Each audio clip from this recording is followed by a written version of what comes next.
ny mofinaina isan'andro atolotry ny mpitandrina rakotina valina maoly.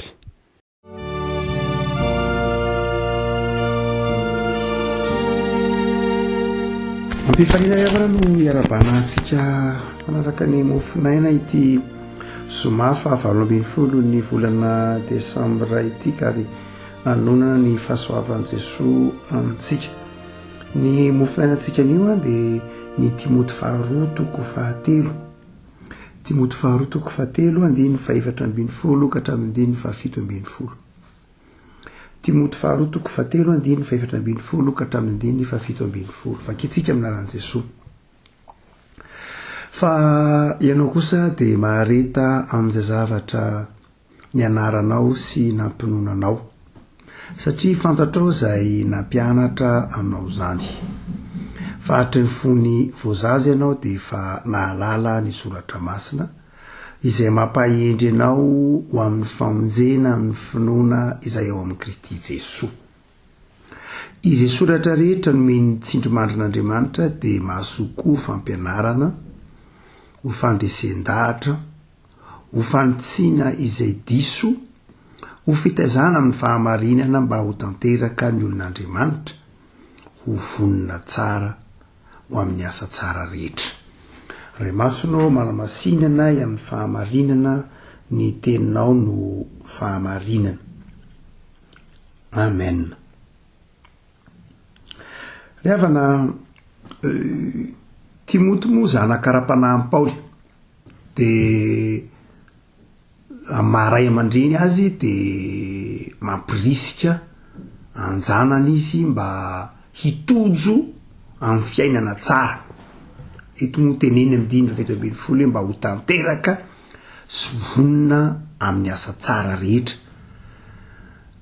Ny olona hita fa afaka mandroso dia amporisihana ny androso hatrany. Ary rehefa mampirisika olona androso ianao dia mandrakariva miaingy amin'izay dingana efa vitany no ampahirizanao azy. Zany hoe na iza fomba tsotra indrindra izay fanaontsika amin'ny andavanandrontsika, rehefa mampirisika olona tsika hoe mansoa ianao dia sokafantsika eo ambany masony ny fahombiazana efa vitany, ary io fahombiazana efa vitany io no afindrantsika ho amin'ny hoaviny hoe teto ary ianao efa nahavitany izao. Noho izany dia afaka mbola mandroso misimisy kokoa noho izao ianao. Dia eto izay fomba fiasa izay mampiasain'i Paoly nentina nampirisika ny Timoty handroso hatrany amin'ny asa tsara. Izy manao hoe ianao ange efa voataizy, ianao ange efa atry ny fahazaza mihitsy azy, ianao ange efa nibeazina tao anatin'ny soratra masina. Noho izany dia mampirisika anao handroso hatrany fa efa ao anatin'ilay lalana tena izy ianao. Tsy vao mitsapatsapa amin'ny finoana ianao, tsy vao vaovao ampahafantarina anao hoe inona ny atao hoe tsara, fa ny andrasana aminao dia ny androso lalindalina kokoa hatrany ho amin'ny fahatanterana. Zany hoe famporisihana sy fakasitrahana, miaro fakasitrahana ity ataon'ny apôstôly Paoly ho an'ny Timoty zanany ity. Fa ny 9:20 ary dia manazava lafin-javatra manokana manoloana izany famporisihana izany. Manazava ny lanjan'ny soratra masina izay efa niainina ny Timoty hatry ny fahazaza ka nampianariny Loizy renibeny azy.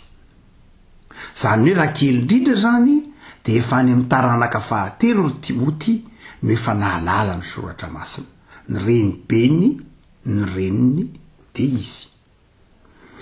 Dia eto zany Paoly nitodika amina olona taranaka na amina zanaka efa mahalala ny soratra masina. Dia misy toetra vitsivitsy eto izay ilana ny soratra masina. Misy toetra vitsivitsy eto izay ambaran'i Paoly ny ampiasana ny soratra masina. Aseho ny hatrany am-polohany hoe ny soratra masina rehetra aloha dia tokony ho hazava aminao Timoty, efa nampahafantarina anao fa tsindrimandrin'Andriamanitra ny soratra masina. no hoe tsindrimandrin'andriamanitra dia nosoratana vokatry ny fitariany fanahy masina. Ny mahasamihafa ny baiboly, ny finoan'ny kristiana sy ny fandraisan'ny kristiana ny baiboly dia tsy mitovy amin'ny fandraisan'ny islamo ny koranina. Amin'ny koranina ny baiboly dia ny koranina moa zany amin'ny islamo ny koranina dia iny ampiasaina andavanandro iny dia kopia na dika mitovy n'ilay koranina any an-danitra. Amin'ny islamo zany dia ny koranina ny tena texte original na ny koranina dia voasoratra any an-danitra amin'ny volamena, ka ilay ety ambonin'ny tany ampiasain'ny olona iny dia kopia any, fa ny any an-danitra no tena voasoratra amin'ny teny arabo ary vita amin'ny volamena. Fa ny eto ambonin'ny tany dia diktena soraton'olona nataon'ny anjely Jibrail na ny anjely Gabriel tamin'ny Mahometa araka ny hitantsika amin'ny koranina dia dika mitovy fotsiny ihany zany ety ampiaratanan'ny olombelona. Satria ny texte originaux rehetra amin'ny teny arabo dia tsy maintsy eo amin'ny teny arabo ihany no ampiasana ny koranina. Zay na mahita koranina amin'ny teny frantsay sy teny anglisy ary ianao dia tsy ho azo ampiasaina amin'ny fomba mpivavahana akoriny, fa ampiasaina ho tahaka ny boky tsotra ihany, fa ny ampiasaina amin'ny vavahana ira dia tsy maintsy amin'ny teny koranina ihany, amin'ny teny silamo ihany, amin'ny teny araby ihany. Ny antony dia satria ataontsika hoe kopia ny eto ampelantanana. Fa amin'ny kristianina ny baiboly tsy zay ry havako. Amin'ny kristianina ny baiboly dia tsindrimandrin'Andriamanitra. Ina dikany tsindrimandrin'Andriamanitra? Olombelona no nanoratra azy fa tsy tanan'Andriamanitra, ary Andriamanitra tsy nampanosoraton'olona na dikte tamin'ny baiboly fa tsindrimandrin'Andriamanitra. Zany hoe ilay olombelona ary saina ary fanahy ao anatin'ny maha izy azy feno no tarihiny fahanan'Andriamanitra ka manoratra ilay baiboly na ilay soratra. Noho zany dia manamarika ny soratra masina ny kolontsaina ilay manoratra, satria tsy veritsaina ilay olona ary tsy nampanao dikte Andriamanitra na soraton'olona fa fitarihiny fanahy masina, manaja ny maha izy azy ilay olona zany Andriamanitra teo ampanoratana n'io baiboly io ny olona. Dia olombelona ihany izy fa tsy anjely akory, olombelona ny tarihiny fanahin'Andriamanitra. Noho zany dia manamarika lay tantaran'ilay baiboly ao anatin'ilay baiboly ny kolotsay, ny fomba fiteny, ny fomba fanoratra, satria zay ilay olombelona tarihiny fanahin'Andriamanitra. Zay le hoe io dia soratanan'olombelona, fa tsy soratanan'olombelona maha olombelona azy fa tsindrimandrin'Andriamanitra. Io tsy soratanan'Andriamanitra fa tsindrimandry, zany hoe vokatry ny fitarihin'ny fanahin'Andriamanitra. Mifamatotra ao anatin'ny baiboly zany raha tenin'ny apôstôly, io ny maha olombelona sy ny maha Andriamanitra hita ao anatin'ny baiboly. Ny dikan'izany ny baiboly dia Andriamanitra miteny amin'ny fomban'ny olombelona. Andriamanitra mitarika ny olombelona amin'ny fanahiny ka manaiky hiteny amin'ny olombelona amin'ny fomban'ny olombelona. Tsy olombelona miteny amin'Andriamanitra akory ny baiboly, fa Andriamanitra miteny amin'ny olombelona. No io anton'io no mahatonga ny kristianina afaka nandika ny baiboly amin'ny teny razan'ny olona rehetra sy ny teny reny rehetra misy eto ambonin'ny tany, na teny frantsay, na teny italiana, na teny portugais, na teny malagasy, na teny bantou, na teny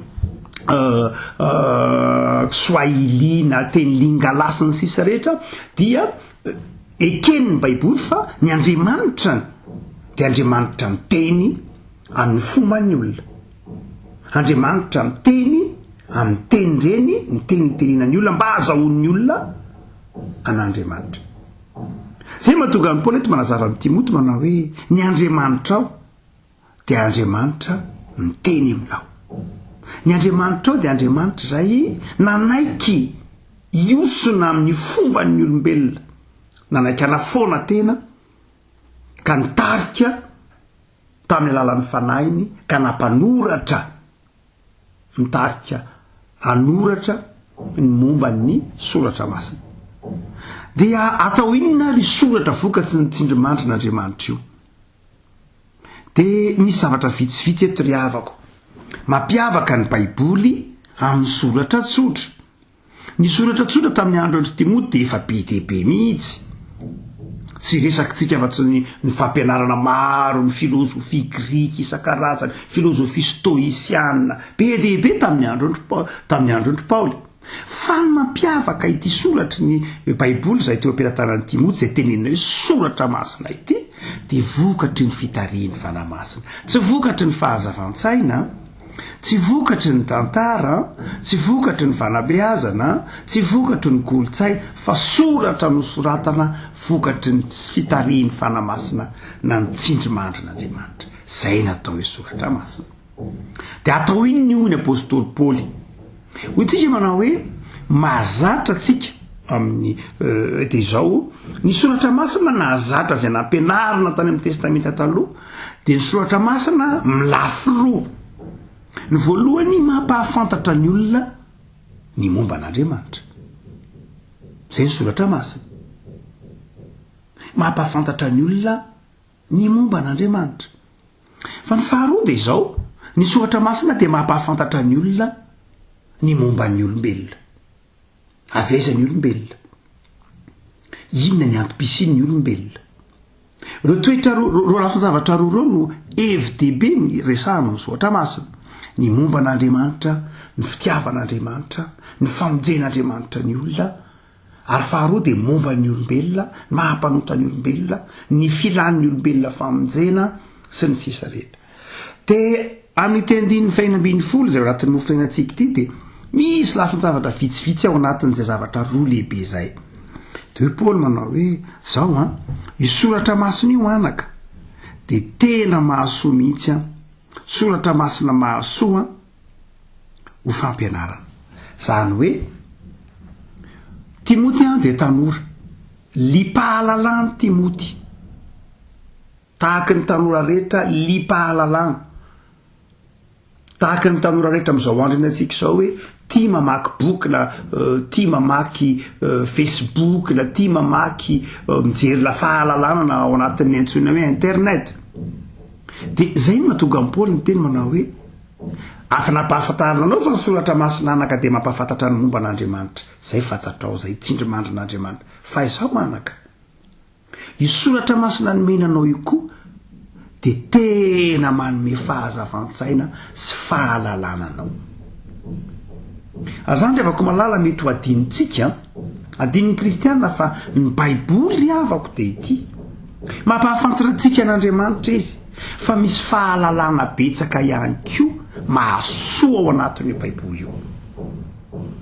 Amaboky Paoly zany de milaza hoe tsindrimandrin'Andriamanitra de mampianatra antsika mihitsy ny baiboly fahalalana sy fahendrena momba ny fiainana andavanandro ny maha-kristianina sy ny maha-olombelona, indrindra aza ny fifandraisana amin'ny mpiarabelona.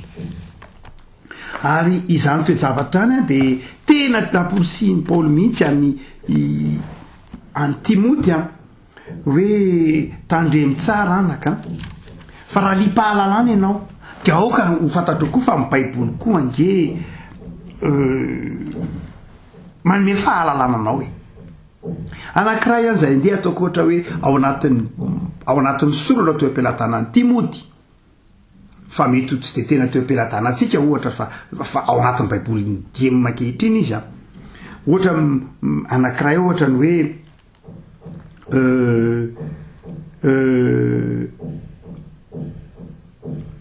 andin'ny fahatelo amin'ny antsoina hoe bokin'ny Ben Siraka. Ben Siraka io sahan'ny pastery io, zany hoe boky kanonika faharoa ao anatin'ny boky dika teo ny ombonana. De zay reo tsara nge ny andin'ny fahatelo amin'ny toko fadimy amby roapolo, hoy izy: raha tsy niariary eny ianao fonombola tanora de ataonao ahoana ny fananana rehefa antitra. Hoy ny tenin'ny tony malagasy: tanora ratsy fiary antitra vo maka kitay. Fa hoy ny boky Ben Siraka ao anaty soratra masina ny diemio de ny hoe andin'ny fahatelo: raha tsy niariary eny ianao fonombola tanora de ataonao hoana ny fanana fananana rehefa antitra inona ny mahasamihafa an'izany ary misy betsaka tahaka izany mihitsy ny fahendrena ao amin'ny ao amin'ny soratra masina hoy izy manao hoe amin'ny boky mipenisy raka fa hita hoe eto ambany masoko eto fa boky noabolana mitovy amin'izany ihany a hoy izy manao hoe toko fatelo amby roapolo andininy fahafito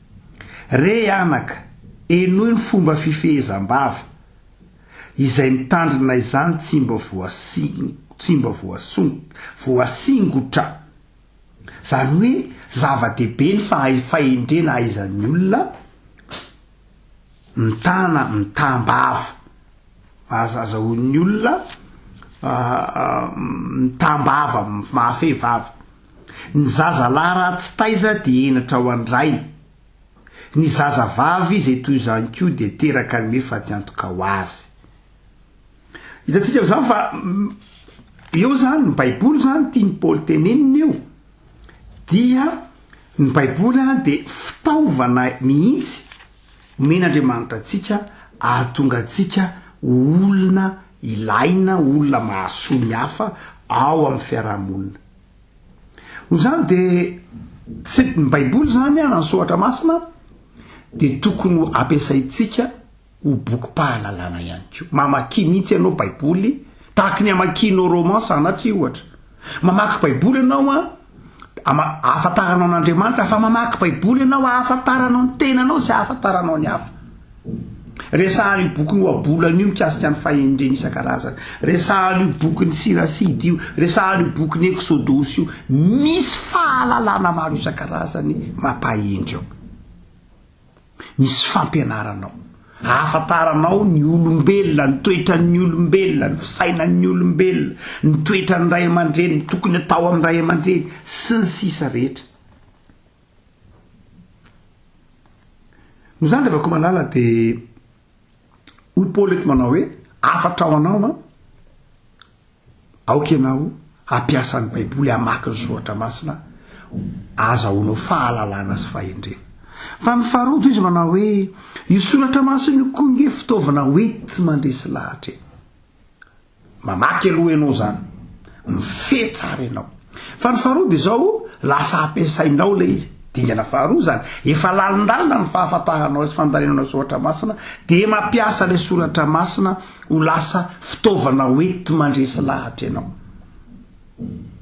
tsy afaka mampiasa ny soratra masina ho afaka fitaovana mandresy lahatra ianao raha tsy efa namaky sy nandalina azy ho tahaka ny fitaovana fianarana ho loharanom-pahalalana voafehanao tsara izy ny dingana faharoa de zao manjary fitaovana hoentinao mandresy lahatra izy be ny daly ty ambany masoandro ny filaza soratra masina azy ary ny olombelona de manana saina afaka mamakafaka ka mila resen-dahatra no zany de zao dingana ny antony ampiasanao soratra masina kory timoty ary anafagnanatsika kristianina de hoentina mandresy lahatra izy io ny hoe mandresy lahatra de zao hoentina manazava mba hatonga ny foto-kevitra iray hitoetra tsara sy ho maro toerana de ampiasainao ohatra hoe nahoana no ratsy ny manao korikory de mampiasa soratra masina ianao zany fa tsy voatery ho mampiasa ny lalàna misy eo amin'ny fiarahamonina ihany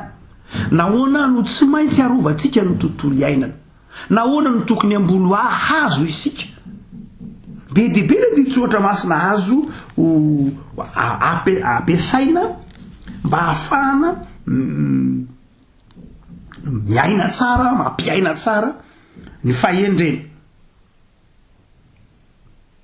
hoy ny filazany eto ambany masoko mantsy ty boky ny benina seraky ty refa ohatry ny mamerina namaky azy a dia hitako somary nanaitra kely aho hoe ohatra andininy fahenina amin'ny beniny siraka fahavalo aza maneso olona noho ny fahanterana fa ny sasany amintsika efa miandrotra koa aza mifaly raha misy olona maty fa samy mofaty avokoa isika tena fahendrena mihitsy ao bokinao bolina misy an'izany no tsika tao amin'ny boky fahendrena misy an'izany amin'ny boky mpitoviteny misy an'izany mitovitovy be deaibe no zany dia raha mandresy lahatra anao ka miteny manao hoe mba hajao ny olon-dehibe ajao ny ray aman-dreny ajao ny zoikolona de inona ny fitaovanao ety mandresy lahatra de io teneniny io aza maneso ny anfotra satria miverimberina ny teneniny de za teny amin'eny anao koa zany lava io ny titsotra masina manazava any zany no zany de zao Paoly manao hoe ampensao soatra masina io hoentinao mandresy lahatra hoentinao manova fisainan'ny olona eo ny asan'ny fanamasina fa misehatra tena ilana fandresen-dahatra mihitsy ao amin'ny fiainana ny fanajana ny maha olona fanajana ny aja mamboninahitra amin'ny fitiava-tanindrazana zany de ilaina amin'ny fandresen-dahatra fa ny fahatelo Paoly de zao ndray hoentinao manitsimitsy ny diso zany hoe ampiasanao le soatra masina hoentinao mandresy lahatra ny olona andehanany amin'ny fahamarinana fa nydikina fahatelo de zao misy ndray tena lasa lavitra kokoa no zay efa tena iainana mihitsy indray le diso amin'le fiarahamonina mamboly zavatra tsara ianao zay le mandresy lahatra hametraka zavatra tsara ianao ka hamboly zavatra vaovao sy vitanao tsara zay le mandresy lahatra fa ao anatin'ny fiarahamonina koa tena efa misy zavatra diso efa niainana antaonany maro njato taona ny apolo taona mety anarivo taona ny azy de ampiasanao koa soatra masina ho fitaovana anitsiana ny diso betsaka ny zavatra diso anaty soatra masina ao anatin'ny fiarahamonina ka ilana ny fahefanany soatra masina betsaka ny zavatra diso ka ilana fanazavana na fandalinana avy amin'ny soatra masina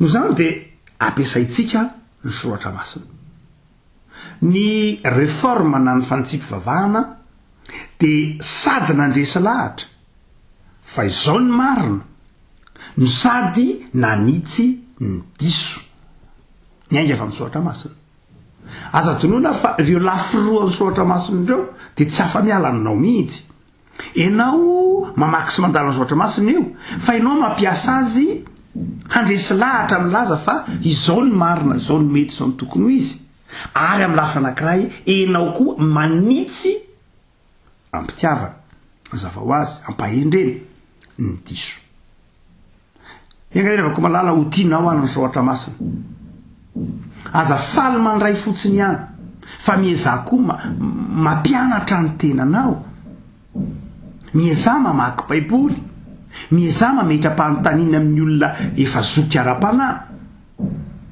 miezah miaino ny zoky ara-panahy manana fotoana hitokanana anaovana fandinihy-tena manokana fa izay ny olona vonina amin'ny asa tsara tsy tonga ho azy ao anatin'ny fiarahamonina zany na ny fiainan'ny olona ny fahavononana nanao zavatra tsara raha tsy eo ireo dingana telo ireo izy mandalina ny soratra masina lina ny soatra masina mampiasa ny soatra masina ho fitaovana hoety mamboly ny tsara ampiasain'ny soatra masina sy mampiasa ny soatra masina ho fitaovana manala ny diso lay Jesosy Kristy tompo tonga nofo lay teny tonga nofo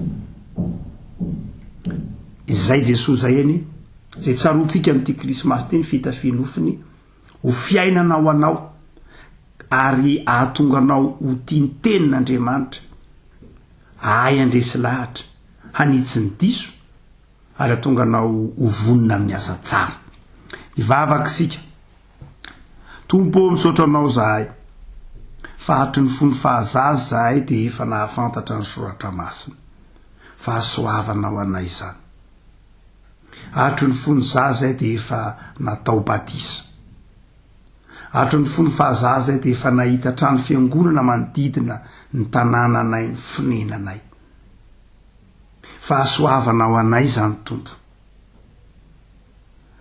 ampahirezo zay tompo ahatsiary faharepitiavana fa aminao ny soratra masina indrindra vao soratra amin'ny tenin-drazanay zany ka tsy mba diso anjara fitiavana taminao ny malagasy fa ampianazo zay tompo ahatsiaro fa loharanom-pahalalana mihoatra noho ny boky hafa rehetra aza ny teninao.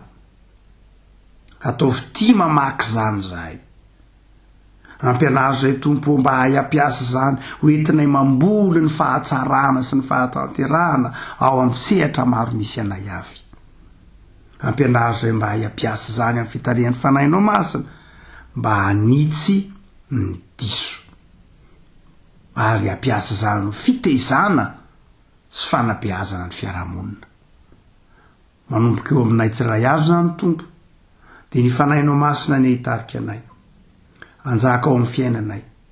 Madiva hifarana ny taona dia ataovy manavao fanoloran-teny zahay, arak'izay efa nifanekeny taminao ny akamaroanay mpandray fanasan'ny tompo ny voady sy ny fanaiky taminao, fa hiezaka hamaky ny soratra masina isan'andro.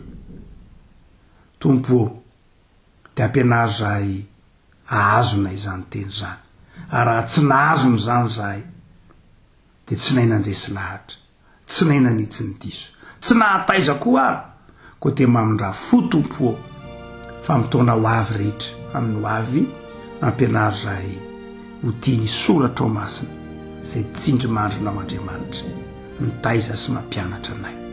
Misaotra Jesosy. Amen.